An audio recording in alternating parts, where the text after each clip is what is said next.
Bienvenue dans Terrienne, l'actualité sur la condition des femmes dans le monde. Le choix de Terrienne avec les journées du patrimoine ce week-end. Ici, nous évoquerons bien sûr plutôt les journées du matrimoine.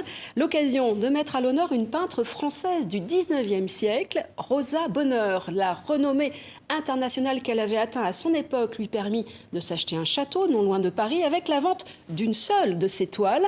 Ce château aujourd'hui accueille les visiteurs. L'occasion donc de rencontrer cet artiste prolixe. On lui doit des milliers de toiles. Seulement voilà, l'histoire de l'art l'a totalement oubliée. Elle fut pourtant une incroyable pionnière, comme nous l'explique Catherine Brault, la propriétaire des lieux. Elle va commencer par peindre des petits formats avec des petits animaux bien mignons comme des petits moutons, des petits lapins. Elle va bien rester dans ce qu'on attend d'elle. Et puis très vite, quand elle voit que ça marche, eh bien, elle va se mettre à peindre des animaux qui ne sont pas généralement peints par des femmes, comme les veaux, les vaches, les taureaux. Et déjà, là, on commence à se dire, mais une femme qui peint de tels animaux, qu'est-ce qu'elle veut dire? Des bœufs. Et puis, quand elle s'attaque aux chevaux, jamais une femme n'a peint de chevaux. Et d'ailleurs, on lui dit qu'elle ne saura jamais le faire et que ça ne se fait pas. On va dire, elle peint comme un homme. Elle fait de la peinture sérieusement, non pas comme un ouvrage au petit point. Ce qui nous fait rire, nous, maintenant, et ce qui la faisait sourire, elle aussi. Hein. Elle peint comme un homme, oui, c'est-à-dire qu'elle a de l'énergie, en plus, elle s'attaque à des tailles de toiles qui n'étaient pas du tout des toiles féminines.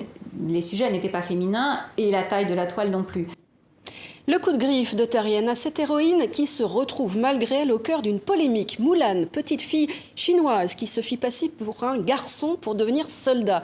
Une légende retracée aujourd'hui dans un film de Walt Disney. Seulement, plusieurs scènes ont été tournées dans la région du Xinjiang où Pékin est accusé de violation des droits de l'homme à l'encontre de la communauté ouïghour et en particulier des femmes ouïghours qui seraient stérilisées de force dans des camps d'internement.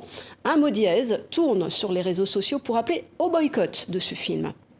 Le coup de cœur de Terrienne à une femme qui a su regarder la guerre avec ses yeux de femme. Je veux parler de la photographe Christine Spengler, incroyable observatrice des conflits de ce monde.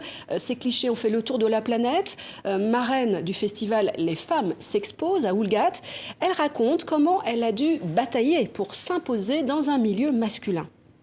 Quand je disais à mon patron, « Ah, monsieur, je voudrais, s'il vous plaît, retourner à Beyrouth. » Alors, il prenait comme ça une liste dans son bureau. « Ah, Beyrouth, excusez-moi, ma chère Christine, mais il y en a déjà 8 avant vous. Bon, bah alors, je veux bien aller au Salvador. Ah non, non, il y en a 6 autour de vous. » Donc, quand j'ai compris qu'il ne me donnerait jamais le job parce que j'étais une femme, le donnerait toujours d'abord aux hommes. Donc, j'ai commencé à réfléchir et à me dire, je vais penser à des sujets que seul moi, je peux faire. Voilà, des infos et bien d'autres encore à retrouver sur notre site. Sinon, rendez-vous la semaine prochaine.